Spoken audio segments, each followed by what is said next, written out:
It's the Gibson ES Breakdown, coming at you hard and fast. Casino guitars, stay tuned. We're going to give you all the information that we have in these small brains. It's not that much.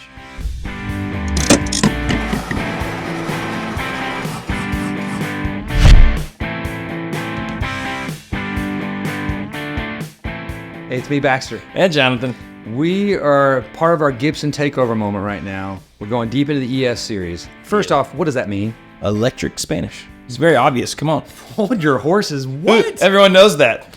Why would it be electric Spanish? What, pray tell, would have been happening historically to make it that? The good old Hawaiian guitars. The revolution, Baxter. Come on. The Hawaiian lap steel revolution It was all of the about 50s. Hawaiian guitars and accordions. And we already said earlier, if the Hawaiians would have won the war, we'd all be playing with Hawaiian, like slap key rock and roll, and Probably would have been a better time. better world, peaceful, and been like lots of ukuleles. Pronounced it right, just to make everyone happy. We'd all be like Robert Randolph. Think about that. So we all love the Gibson ESs. You love the Gibson ESs. Everybody out there loves the Gibson ESs, I thought. So let's talk about these ES Spanish guitars. And Jonathan, you're gonna have to lead us in there. We're gonna dive in. We're sort of, there's a lot of them, so we're gonna dive into the semi-hollow ones in particular. And the core of those two. That's right. Just to give you everybody a better understanding. If you've never done it, this is a broad paint strokes, then we'll have some little minutia within there, just like Bob Ross does. Go, Johnny Rob, take us. So I think so. I've been doing a little refreshing my brain. You see a guitar like this, F holes, looks sort of more traditional, and you think, wow, this has been around forever. But Yes. It's funny, these guitars were after the Strat, after the Telly, after the Les Paul. Wait, what? Because they didn't come out till 1958. That's crazy. Was the ES 335. That's a launch. Now, what do you remember? What colors were offered in '58? God, I think just natural and sunburst. Yeah, because I remember one of my favorite ones I ever played was a Chuck Levins. It was a custom shop '58 335, and it was like a sunburst one. It was awesome, huge neck. What's wild to me is, so in Gibson's brain, it was sort of like a return to tradition, a more traditional looking guitar, and they were going after jazz guys. I think they thought this was going to like replace Like Leo Flinger's Jazz Master. Right. Yeah, it's great. Capture the, so this is just like all the other hollow bodies, like the Greccias and the D'Angelicos of before, correct? No, What makes it different? they're thin line, which they had a few thin line things. They had like the Birdland and things like that. Yep. But solid piece of wood down the center. The center block. Center block, if you will. So that's one of the key features that differentiates this from the hollow bodies. I just wanted to have like a tap dancing. But what does that do? Well, so it gives you some of those tonal characteristics of the hollow bodies, but it reduces feedback. Awesome, and that's what I want to hear. So you get like this weird marriage of the solid body stuff that was going on and the sort of hollow body thing that was Gibson's thing for years. It makes me want to play ES right now. But let's go to the core, So the first one was a 335. which is sort of the mother. Yep, that's right. In the ball. 59, a lot of people say is the best year. That was the second year. That's when they added the neck binding. But they also added some fancy models, some Cadillacs, if you will. Let's talk about the 335 for a minute. So who are some core players that play this thing? You got folks like Chuck Berry. You got guys like B.B. King. Eric Clapton. I guess, if you're into him. It was kind of a thing. It's been played by tons of you. That's a whole other thing. Now that we were talking about, it's not solid maple.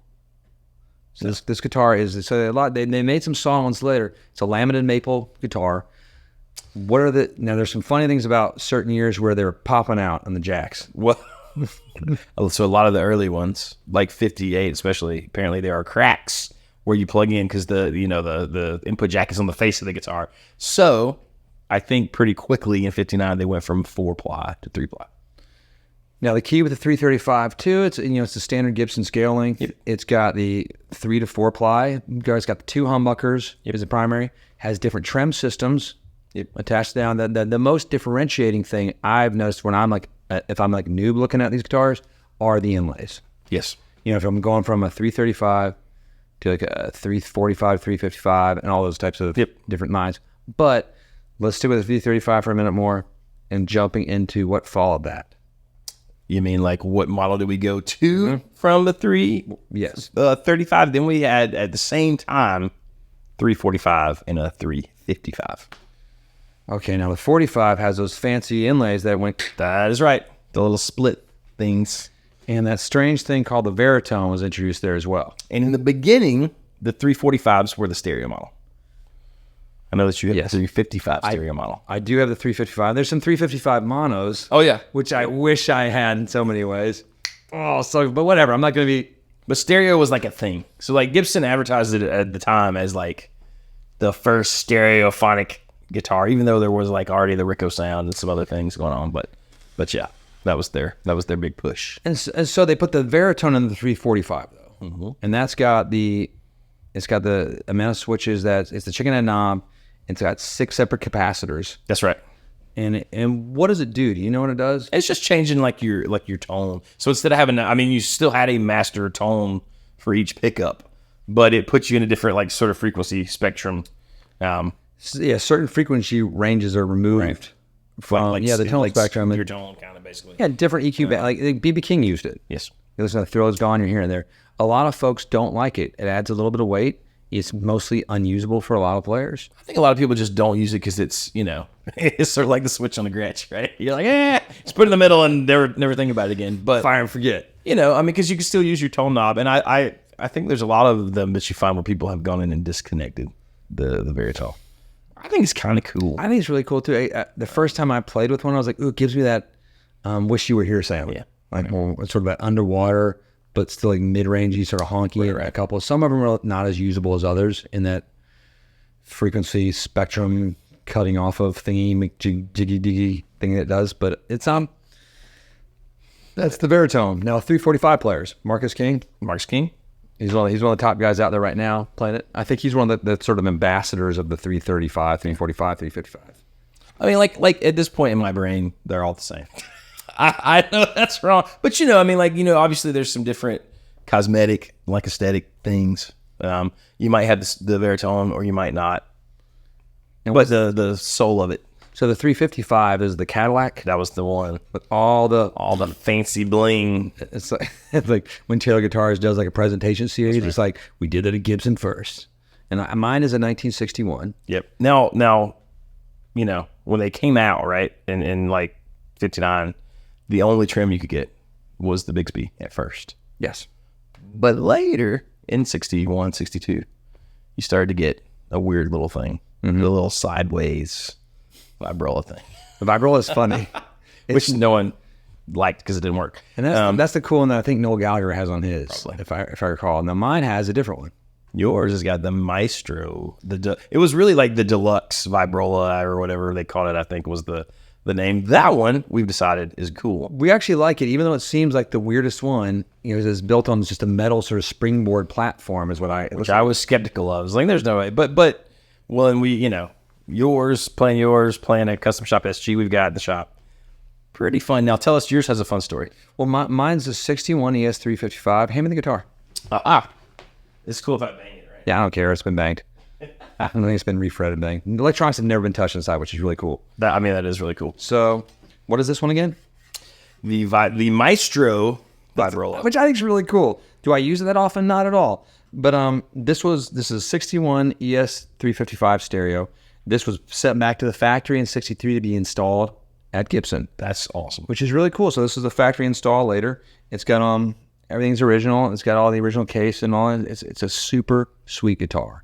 I think it's missing one of our saddles here. It's been from the nylon. But that's otherwise it's pretty. How do you feel about the nylon? You like that? It pops out every once in a while. So like that high E string, don't bend it too high. I ain't doing any of the Thrill's Gone stuff on this one sometimes. But no, it's a fun guitar to play. I love it. I don't think I'll ever sell it. Because I just don't do that. And it's such a cool thing to have a piece of history. They're pretty amazing guitars. They were a bucket list guitar for me for a long time. You have one too. I do have. Grab yours. Should I grab mine as well? So you can just hold these together and be fun and romantic with it. Look how funny we are. Mine is a 59 reissue, not an actual 59, because that would be awesome. That would be awesome. Now the main thing is these humbuckers are not the same as what's in your daddy's Les Paul. Probably. They're a little bit not as hot. Because, again, with the semi-hollow type of nature, these are PAFs in this one, which was awesome when we took it apart. It was like, oh, cool, I'll hang on to this. And it sounds great. It does not sound anywhere near a Les Paul with PAFs in it. No. Whole different driving machine. It's insane how different it is. And I've never swapped these pickups out, But I feel like that's one of the biggest things that makes the difference in these guitars too. Yeah. Besides the construction, it's just there's something, and the fact that it's a cool Gibson. There's something really magical about these. To me, I mean, this is the only ES I've ever owned, but I've had Les Pauls. I feel like, and this is my opinion. I know that's crazy, but I feel like it's more versatile Then what, the Les Paul? than Les Paul. Well, now what about the ES 330? So that's not good. A good catch, because it was the odd man out. It is hollow, so they want to make a thin line that sort of, if you were doing like the jazzy sort of that thing, and you wanted a totally hollow guitar, it's not really a shorter scale, but the body connects at these. It feels like a shorter scale. It feels totally weird when you play one. It does. And Gibson doesn't make them right now, which is totally confusing because it's one of my favorite guitars. Like a ES 330 with P90s, dog ear P90s. That's right. And they're not humbuckers. They're P90s. No, and it's just such a great instrument. It's a whole different thing. One of our friends, Josh, has one of these, I believe.